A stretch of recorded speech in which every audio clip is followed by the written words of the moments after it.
بسم اللہ پہ ہمارا ٹاپک نمبر 3 ہے آئلی زندگی کی اہمیت۔ سوال نمبر 1 ہے آئلی زندگی سے کیا مراد ہے؟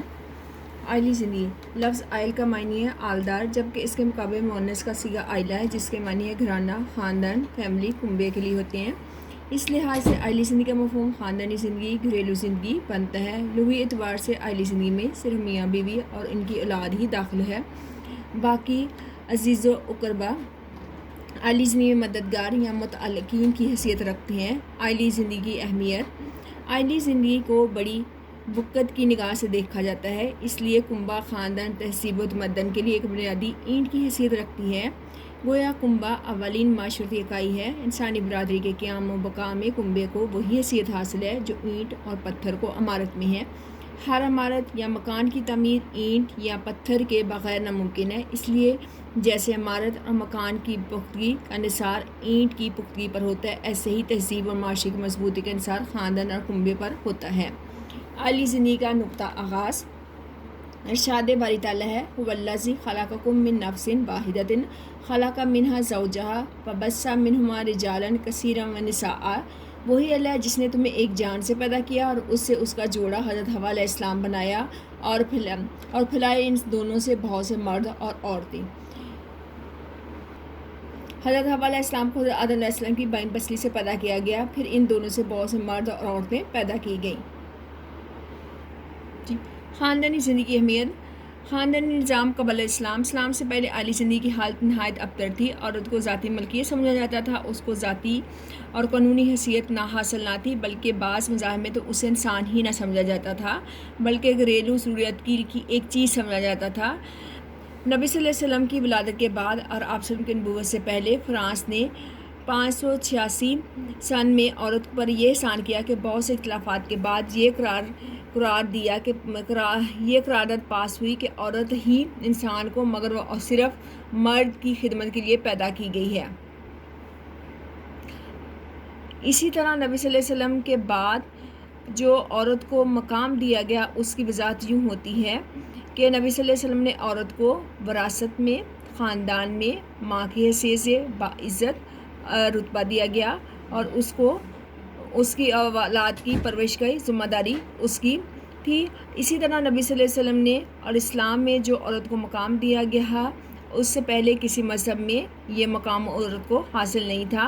ارشاد نبوی صلی اللہ علیہ وسلم ہے النکاح من سنتی فمن رغب عن سنتی فلیس منی۔ نکاح میری سنت ہے تو جس نے میری سنت سے اراض کیا وہ ہم میں سے نہیں ہے۔ آئلی زندگی کا انبیاء علیہ السلام کے سے تعلق کیا ہے؟ امام غزالی رحمۃ اللہ علیہ فرماتے ہیں کہ اللہ تعالیٰ نے قرآن مجید میں صرف شادی شدہ انبیاء کا ذکر کیا، غیر شادی شدہ انبیاء کا ذکر نہیں کیا۔ ٹھیک ہے، اسی طرح حضرت یحییٰ علیہ السلام بھی شادی شدہ تھے۔ حضرت عیسیٰ علیہ السلام سے آسمان سے نازل ہو کر شادی کریں گے۔ آپ سے سن کر ارشاد ہے کہ جو شخص میرے داؤد علیہ السلام و ابراہیم علیہ السلام کے دین پر ہے، اگر اسے توفیق ہو تو وہ نکاح کرے۔ آئلی زندگی کے مقاصد کیا ہیں؟ آئلی زندگی کا پہلا مقصد ہے بقائے نسل انسانی ہے۔ نبی صلی اللہ علیہ وسلم کا ارشاد باری تعالیٰ ارشاد ہے انی مفاخر بکم الاممی، میں دوسری امتوں پر اپنی امت کی کثرت کی وجہ سے فخر کروں گا۔ سکون اور اطمینان حاصل ہوتا ہے آئلی زندگی سے، اسی لیے اللہ تعالیٰ ارشاد فرماتے ہیں والذی خلقکم من نفس واحدۃ وجعل منہا زوجہا لیسکنوا الیہا۔ وہی اللہ جس نے تمہیں ایک جان سے پیدا کیا اور اس سے اس کا جوڑا اور جو بنایا تاکہ تم اس سے سکون حاصل کرو، رحمت اور محبت۔ اللہ تعالیٰ کا ارشاد ہے وجعل بینکم مودۃ ورحمۃ، اور اس نے تمہارے دل میں محبت اور رحمت پیدا کر دی۔ آئلی زندگی کا ایک مقصد عزت، عفت اور عصمت، یعنی اس کی عزت کی حفاظت کرنا اور اس کو بلند مرتبہ دینا۔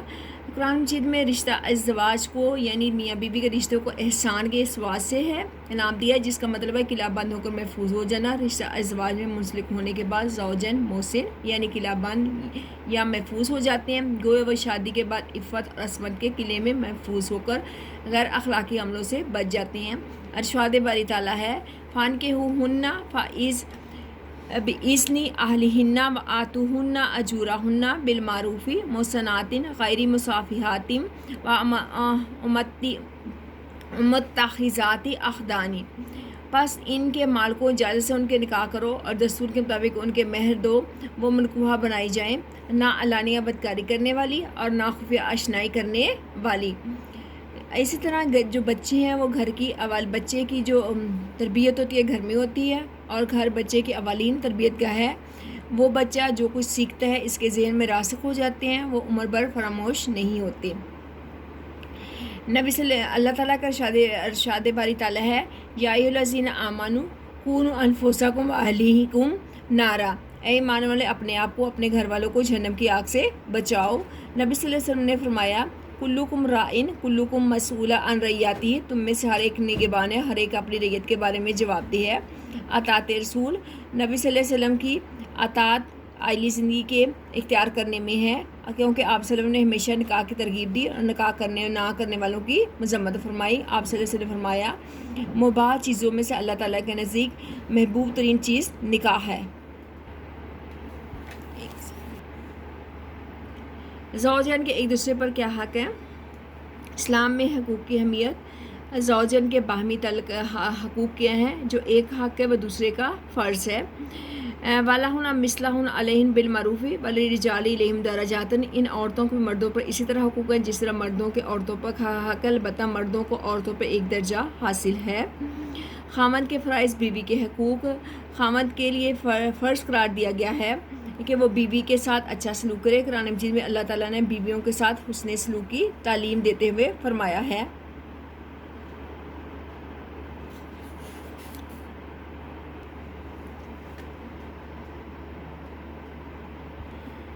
وَعَاشِرُوهُنَّ بِالْمَعْرُوفِ، اور ان عورتوں کے ساتھ نیک سلوک کرو۔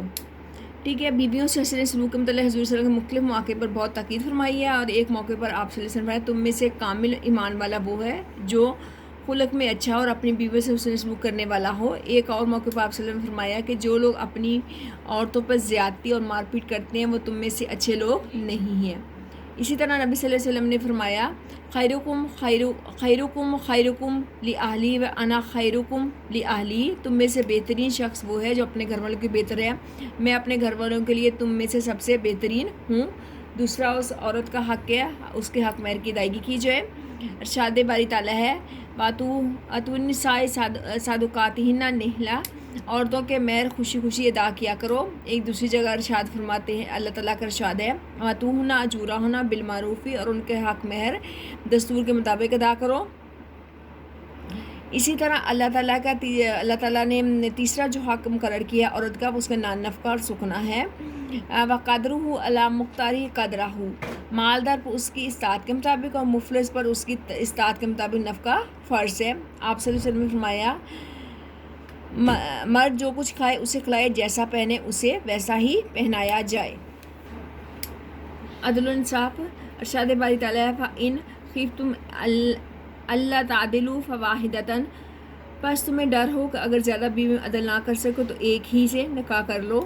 حق خلا، عورت کو یہ حق دیا گیا ہے کہ اگر وہ شوہر اس کے ساتھ زیادتی کرے تو وہ اس سے خلا لے سکتی ہے، چھٹکارا پانے کا حق دیا گیا ہے۔ حضور صلی اللہ علیہ وسلم نے کئی صحابیت رضی اللہ عنہم کو یہ حق دلوایا تھا، لیکن عورت کے لیے ضروری ہے کہ وہ خلا صرف اس وقت ملے جب اس کو اس کی گزر اوقات ممکن نہ ہو۔ حق وراثت، شریعت نے اسلامی نے بیوی کو خاوند کے ترکے کے مقررہ حصے کے مطابق وارث بنا دیا ہے۔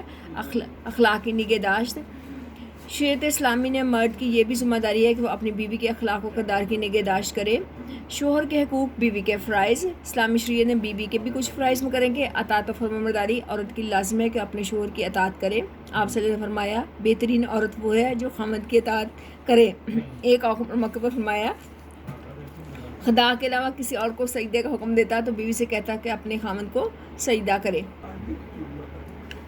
امانتوں کی حفاظت، بیوی کا فرض ہے کہ ان تمام امانتوں کی حفاظت کرے جو ان کی حفاظت کی توقع اس کا شوہر سے رکھتا ہے۔ حضور صلی اللہ علیہ وسلم کا ارشاد ہے، بہترین بیوی وہ ہے جب تم اسے دیکھو تو تمہارا جی خوش ہو جائے، اور جب تم اسے کسی بات کا حکم دو تو وہ تمہاری اطاعت کرے، جب تم گھر میں نہ ہو تو تمہارے پیچھے تمہارے مال اور اپنی عزت آبرو کی حفاظت کرے۔ اسی طرح تربیت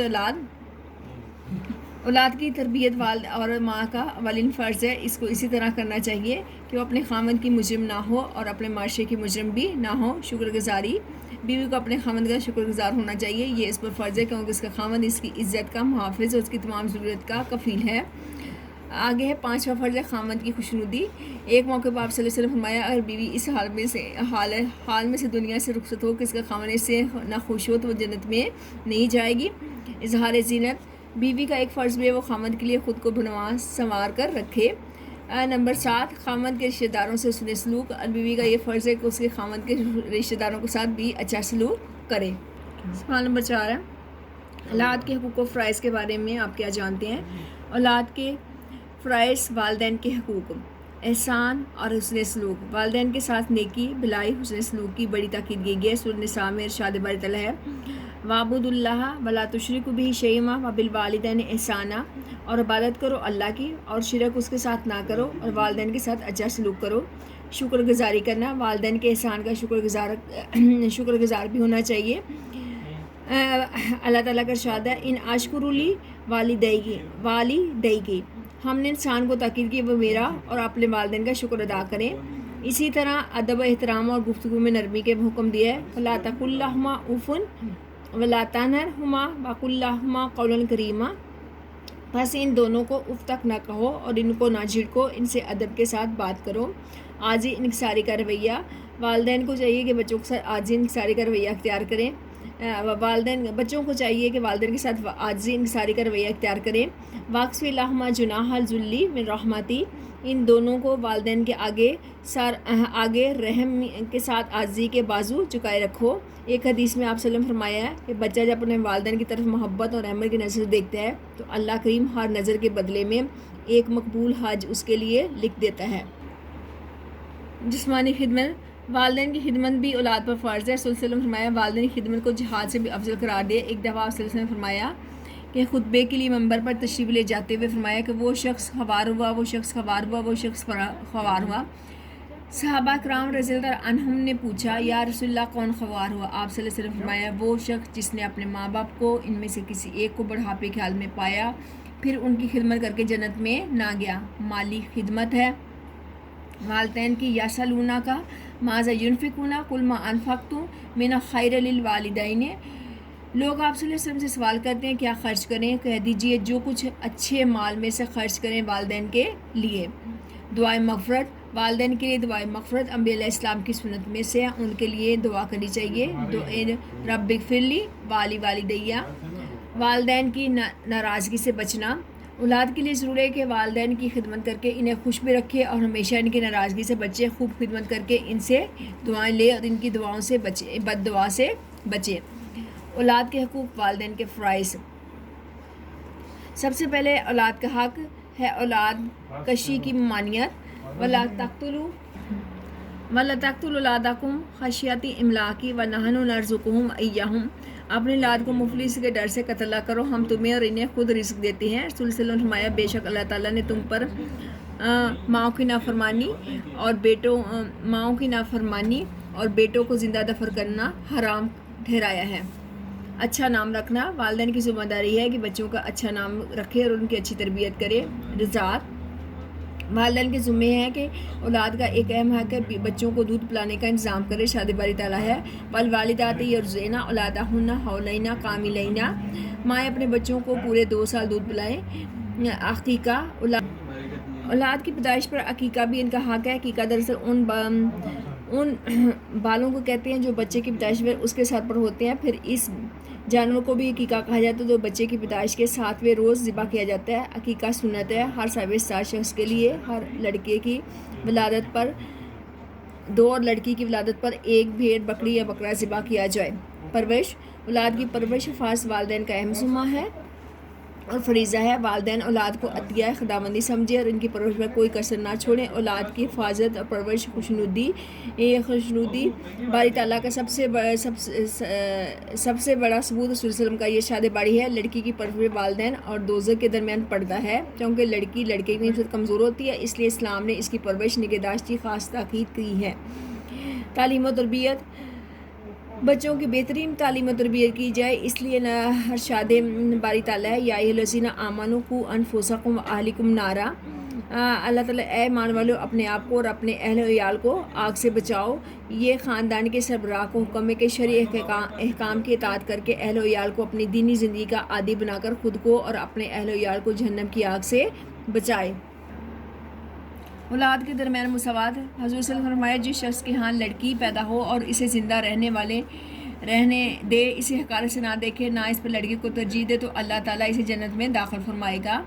حق وراثت. والدین کے لیے ضروری ہے کہ وہ اپنی اولاد میں جائیداد کو عدل و انصاف سے تقسیم کریں. والدین کی جائیداد کی وراثت اولاد ہوتی ہے. اولاد کو محروم کر کے کسی اور کو وارث بنانے کی اجازت نہیں ہے. نکاح کا حق. والدین پر یہ بھی ذمہ داری ہے کہ اولاد کی شادی کرنا فرض ہے. اولاد کے جوان ہونے پر والدین کی یہ ذمہ داری ہے کہ ان کے لیے مناسب اور اچھے رشتے کا انتظام کریں.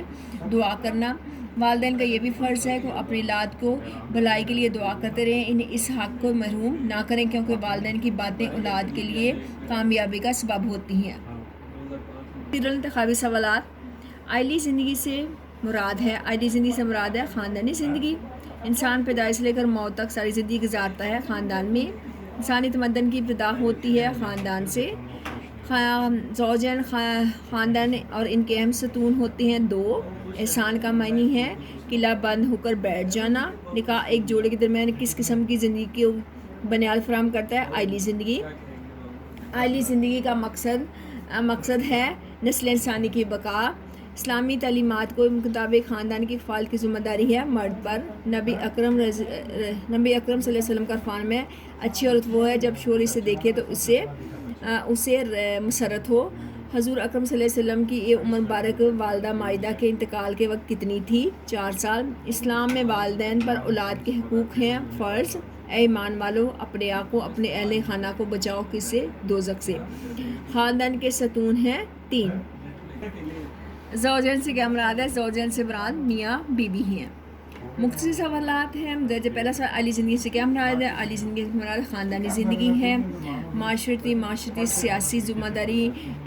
ہر انسان کی معاشی اور سیاسی ذمہ داری ہے. اور عائلہ عربی زبان میں خاندان کو کہتے ہیں. اور عائلی زندگی سے مراد گھریلو زندگی ہے. آگے عائلی زندگی کو 2 سطروں میں تعریف کریں. عائلی زندگی تعریف کیا ہے؟ عائلی زندگی جس میں ایک انسان چند افراد میاں بیوی کی معاشی ذمہ داری اپنے کندھوں پر لیتا ہے. اور عائلہ عربی میں خاندان کو کہتے ہیں. زوجین سے متعلق کسی ایک آیت کا ترجمہ کریں. زوجین سے متعلق ایک آیت کا ترجمہ ہے. اور اسی طرح ان عورتوں کے حقوق ہے جس طرح ان کے فرائض ہیں رواج کے مطابق.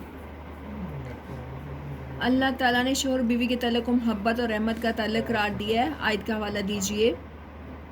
اور اللہ کی نشانیوں میں سے ہے کہ اس نے تمہاری ہی جانوں سے تمہارے جوڑے پیدا کیے تاکہ تم ان سے سکون حاصل کرو. اور اس نے تمہارے درمیان محبت اور رحمت پیدا کی ہے. خاندان اور معاشرے کا باہمی تعلق بیان کریں. خاندان اور معاشرے کا باہمی تعلق کیا ہے؟ خاندان اور معاشرے کا باہمی تعلق بہت گہرا ہے. انسانی تمدن کی ابتدا بھی خاندانی نظام سے ہوئی ہے. اس کی بقا کے لیے بھی اس کا قیام ضروری ہے. خاندان معاشرے کی بنیادی جزو ہے. جیسے خاندان ہوگا ویسا ہی معاشرہ ہوگا. انسانی معاشرے میں کس چیز کو بہت زیادہ اہمیت دی گئی ہے؟ انسانی معاشرے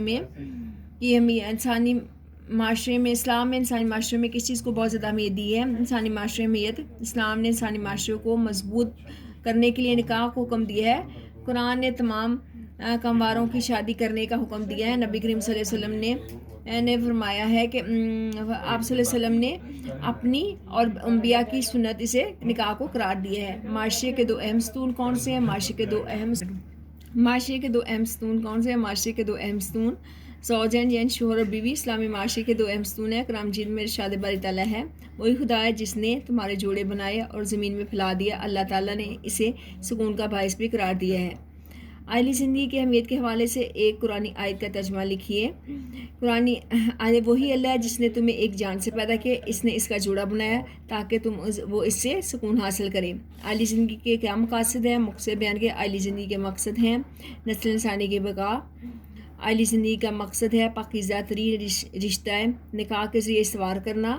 اللہ تعالیٰ کا فرمان ہے غربت کے ڈر سے اولاد کو قتل نہ کرو. ہم تمہیں بھی رزق دیتے ہیں اور انہیں بھی.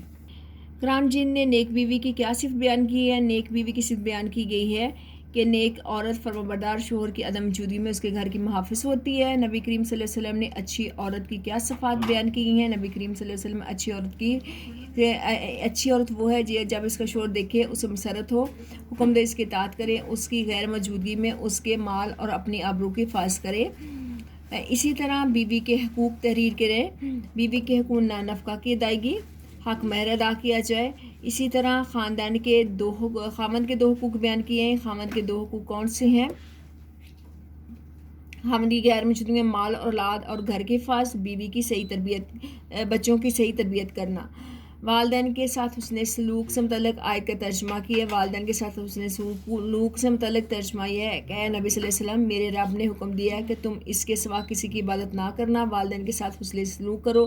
اگر وہ دونوں یا ان میں سے کسی ایک کو تمہارے پاس بڑھاپے کو پہنچ جائیں تو تم ان دونوں کو اف بھی نہ کہو، نہ انہیں جھڑکو، ان سے نرمی سے بات کرو، رحمت کے ساتھ عاجزی کے بازو ان کے لیے جھکائے رکھو۔ کہو، اے رب، ان دونوں پر رحم فرما جیسا انہوں نے مجھے بچپن میں پالا۔ والدین کے چند حقوق مختصر تحریر کریں۔ والدین کے حقوق یہ ہیں کہ ان کی فرمانبرداری کی جائے، ان سے محبت کی جائے، ان کی رائے کو مقدم جانا جائے، بڑھاپے پہ ان کا وقت نکالا جائے، وفات کے بعد ان کی مغفرت کی دعا کی جائے، ان کی زندگی میں ان کے لیے رحم کی دعا کی جائے۔